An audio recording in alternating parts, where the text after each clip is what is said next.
Okay, this is Renew. We're looking at another case study. This is a full arch case on the upper. Don't have any special name other than upper full arch over bar denture case. The reason why it's an over bar denture case is because I don't find that hybrids are a good long-term solution for people that don't have occlusion or have problems. If this person doesn't solve the bottom, they're going to smash out whatever your things are here in your hybrid. If you have an overbar or some sort of snap attachment, removable prosthetic, you have a little give, and then they have to learn to chew a little more cautiously, and they won't bust it apart.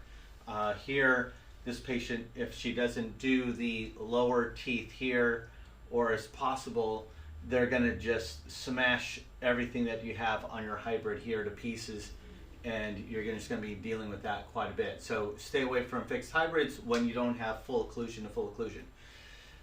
So that being said, let's look at the treatment assessment. Here we go. This is pretty much a red sinus case, light green on the bone density, orange on repeatable bite because of the lower end. I'm going to put a red on the posterior support because there is no posterior support on either side. So it's premolar, so maybe there. So this patient's just kind of confused, doesn't know how to chew. We're only going to talk about the upper here. It's pretty straightforward. Let's look at the CT. So here the CT shows this is pretty even of bone, so that's a good thing. You can see the sinuses coming down. And this comes really deep in here, and we're just getting to the first molar here, and there's no bone here. That must mean it's right there too. And this site, I'm not sure what's going on there. Doesn't look good because there's nothing growing into that area there. So that's a tough one, and that's what it looks like here from the side. There's just nothing there. The sinus completely envelops inside of that. Yeah, that's really unfortunate. And here's where it's on one side, here's the bone on the other side. So because you got to miss the sinus anyway, and this is kind of this weird anomaly, and maybe this is partly where there was a tooth extracted from a large abscess, and it just the sinus was so right there that it encompassed inside that socket instead of bone growing into it. It just, the membrane took it over. So we should be in the premolar area here. If you're an all-on-4 thought person, this is about the only thing you can do with this person, in my opinion, is you're going to put an angled implant here. You're going to be putting an implant here. You're going to go for it here. And then you're going to do that also over here.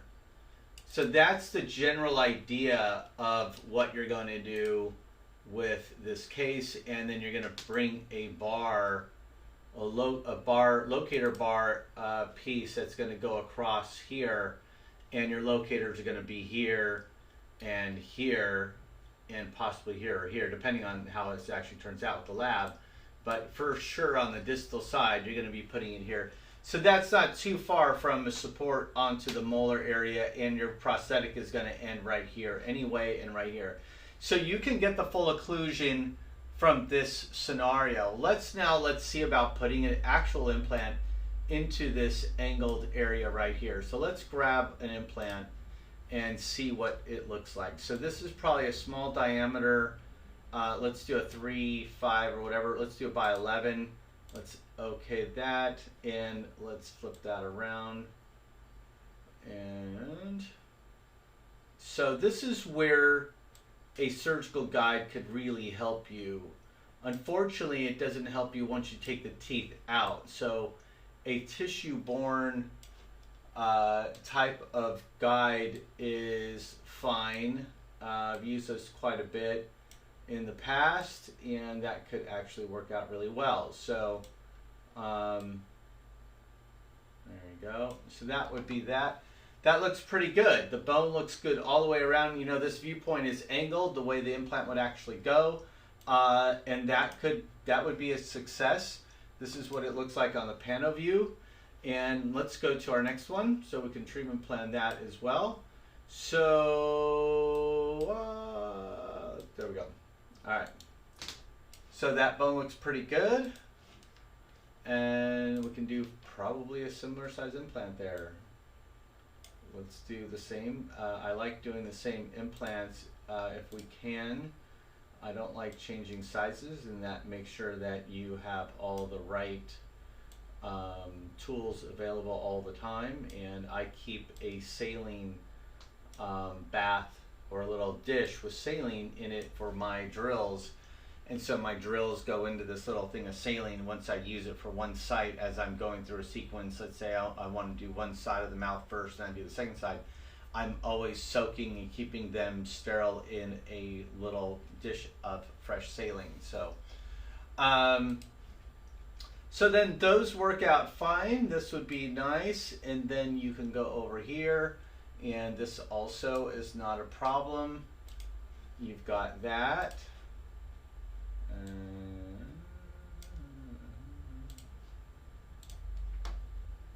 Let's just do all 3.7 by 11 and a half, something like that. And then I would be looking at,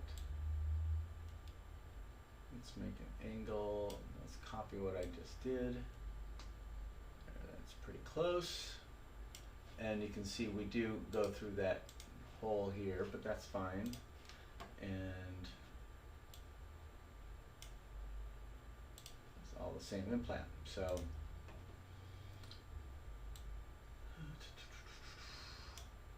okay, so this looks like this now. And let me get rid of these lines. Okay. So here's your case. This is that kind of traditional all-on-4 model of leaning the implants, getting a little more support in the posterior. Like I said, you could do a fixed hybrid here. I would not do a fixed hybrid. I don't like fixed hybrids, but you could do that here. My recommendation, if I did a fixed hybrid, you're going to put more load. These are small diameter implants. I would see how I could put an extra implant here or here, maybe move these a little more anterior. And I would probably do that. I'd probably do 6 implants at the 3.5 millimeter diameter implants for this all-on-4 case, so it would be all-on-6. For me, this would be an overbar with locator attachments on it. And I would just create that so that we have a little cushion, a little movement from the denture side of it, so that when the patient bites on it, there's a little give on it.